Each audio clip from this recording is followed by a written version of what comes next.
Eyes of Autonomy, Chapter 12. I work up the strength to pull the IV from my arm. This way I can start to regain my strength. I'm going to need it with that striker around. The black and blue bruise running down my arm from the IV makes me sick feeling when I look at it, so I roll up my long white sleeve over it. The door creeps open. I hope it's Ross. Seeing a familiar face would mean the world to me, even if it's his. But to my disappointment, it's just a masculine striker. The way he parts his hair to the side makes him look older than I think he is. He sets his back unnaturally straight on Gia's bed across from me. How were the detainees murdered? He turns his head and plays the state's game. About 50 were reassigned. Karen was planning on reassigning you, but I convinced her that your skills were too useful to be wasted. 50 are dead. That's more than half. My chest tightens at the horrific mental image of 50 kids being lined up in a firing squad, or maybe injected with some state-made weapon. It doesn't matter how they died. The point is they're gone. They're dead, gone forever. And their blood is on my hands, on the state's hands. The rebellion's my fault. I was the catalyst. It's too late for regrets, I assure myself. But not too late for vengeance and justice. I push myself up with my left arm, careful to nurse my right arm, like a dog protecting its young. The man looks as if he were chiseled out of stone. He sits with his head square on his shoulders, unblinking. I wonder if he's ever had an emotion unrelated to the feelings the state tells him to have. He's an inanimate object. What are you called? I try to break his alertness. Bo Preacher, but my friends just call me Bo. His gaze remains fixed forward. Bo, do you do archery? You're a knife fighter, I thought. My eyes may fool me, but I think he almost smirks. That's my name because I can throw a knife farther and more accurately than the best genetically modified archers. I bet I can throw a knife farther, I taunt. We shall see in time. He springs up to standing. It's time to commune in the mess hall. The Grandmaster thinks it'll give you strength to see your comrades. It may make me stronger, but not in the manner that's beneficial to the state. I swing my legs off the bed. My brain buzzes as if a beehive has taken up residence while I was asleep. At first, I'm so dizzy, I sit and wait for the uneasy sensation to leave. I see two of everything from the IV bag to the dresser. When my head clears and my vision straightens, I stand momentarily, making the lightheadedness worse. You're pale. I think you should sit a bit longer. He stretches out his arm behind my back. Why is your last name Preacher? The robotic sound of his voice softens. It's stupid. I got the name because when I was given to the state, my mother told me to hide a rosary under my tongue because the scientists would destroy it. Of course they found it and did destroy it, but my comrades in the Sheelings gave me the name as a joke. Let's go to the mess hall. He would do well in Texas where everyone's free to practice any religion. Unlike here, we're all forced to be humanists and believe in nothing. I stagger to the door. Bo robotically analyzes and asks if he may assist me to the dining hall. I scowl, but I'm in no position to refuse help. I'm not sure what to expect the mess hall's atmosphere to be like. In the past, it was always loud, and the grouping of cliques annoyed me to the point of seclusion. I wasn't expecting the silence I'm met with upon entering. The detainees sit quietly eating. Some whisper to one another, but the room is comparatively empty. There's about 30 of them left. I don't see Ross. I recognize most of them as people I've passed in the hall, but I didn't have prior friendships with any of them. It was those who I was closest to that they took away and buried in some mass grave somewhere. I imagine them being thrown in a mass grave just beyond the shielding. The image makes me clench my fist and bite my cheeks in anger. I only eat what's appetizing, which is very little. I managed to get down a roll of bread and some fruit.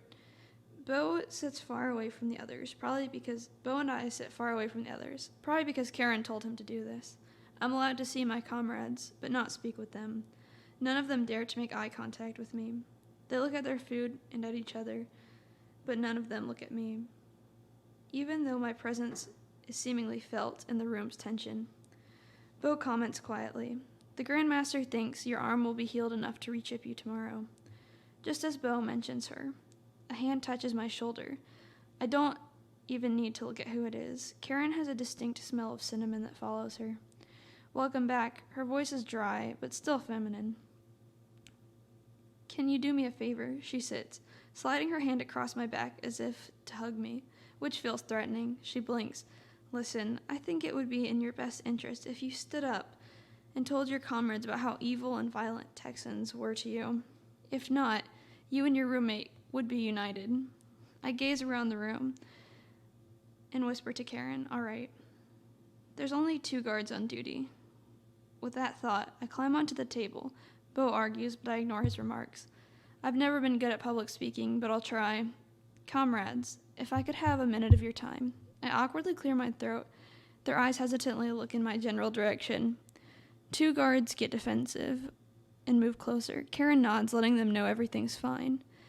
I see what's happened here. We all miss those we've lost, and we know life's more valuable than we've been raised to believe. I know you're afraid, but you don't have to be. I've seen the freedom beyond the shielding, and with your help, we could bust out of here. A guard yanks me off the table. I stumble, but keep going louder.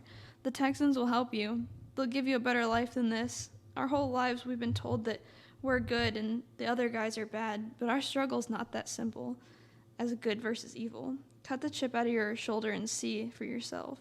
The guard struggles, trying to yank me away. Our generation's fight is between equality and freedom.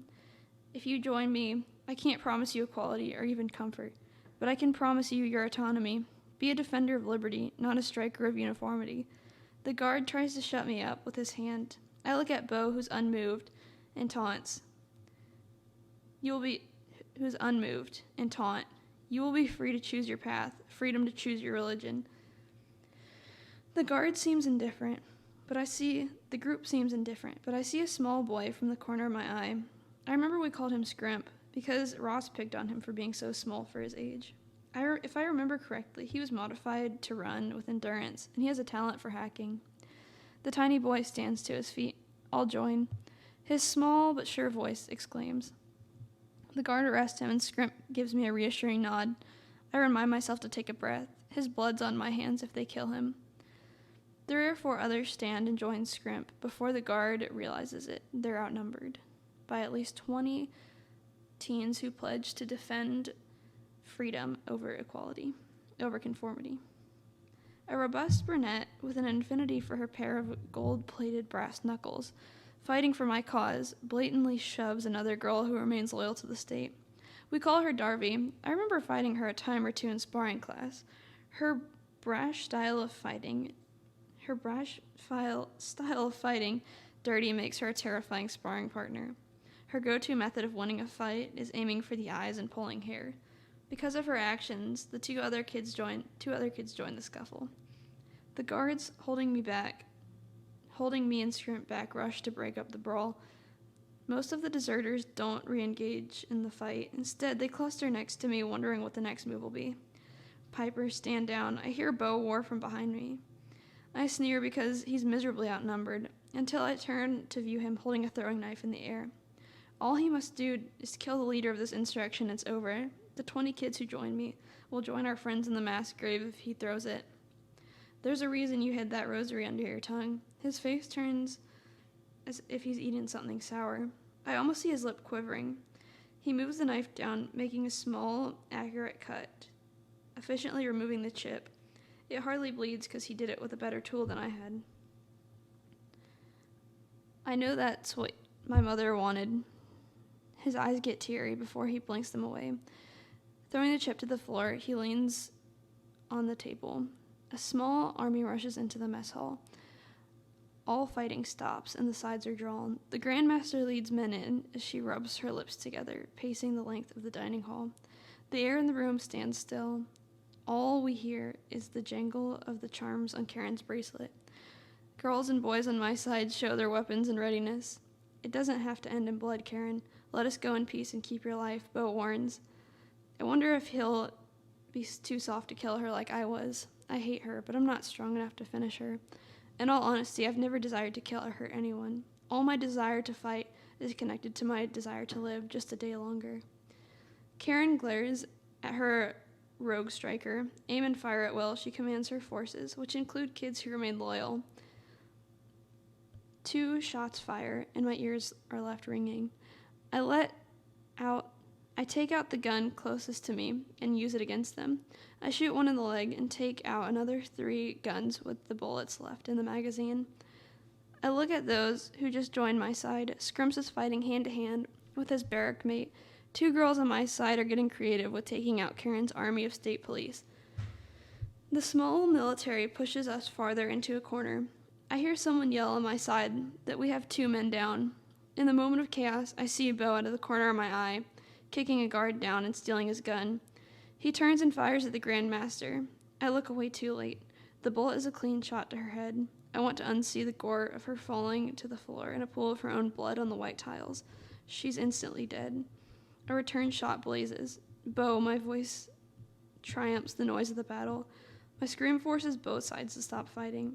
Bo falls to his knees, holding his chest, where Agent Brookstone's bullet found him. His blood is the same color as the striker uniform, so it almost looks as if he spilled coffee down his shirt. I don't want to remind myself that it's blood, but that it stinks like blood. Thomas reloads his Glock and aims at Scrimps. I throw myself at him, jerking the gun towards the ceiling. The bullet takes out the ceiling tile. With my right hand, I crush the weapon like an empty can. His eyes widen. He's nothing without that piece of metal he hides behind. I grit my teeth in agony and throw him against the wall. Call your men off. I shove the pistol against his skull. Enough, men. His men stop fighting and behold the weak coward. Drop your arms and let us be on our way, or your leader will live. I feel wild, with the adrenaline coursing through my veins.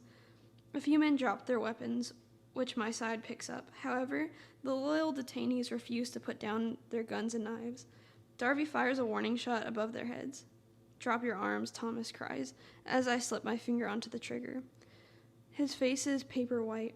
They hesitantly obey him. Scrimps proudly walks over to the kids who picked on him and confiscates their guns, knives, and devices. I try not to look at the blood-splattered floor where Bo sits propped up on a table, but my eyes seem to find the mess. The blood makes my stomach uneasy. Seeing his handsome face drained of life only reminds me of how fragile my own life is. My fingers quiver with the impulse to squeeze the trigger, but I'd rather make Thomas suffer. I turn to my troops, who await my direction. 3 of the defenders are dead, and 2 are significantly injured. I ordered a girl modified in biology to tend to them. The other side waits as we hold them at gunpoint. They only lost their leader, but that was enough that was the only string holding their tapestry together. What should we do with Brookstone? I ask my team. Scrimps smiles. Let's make him and the state look like idiots, and others suggest. We should tar and feather him and send a video to the head of the state. Scrimps can hack the video feed and send it, and the whole state will see it. All we have is glitter and super glue from the office, a girl remarks. I hereby order Thomas Brookstone be publicly shamed by super glue and glitter as punishment for the mass murder of the detainees and the murder of Bo. I look at the 15 or so who just pledged their allegiance to my cause. Bring me the pink glitter.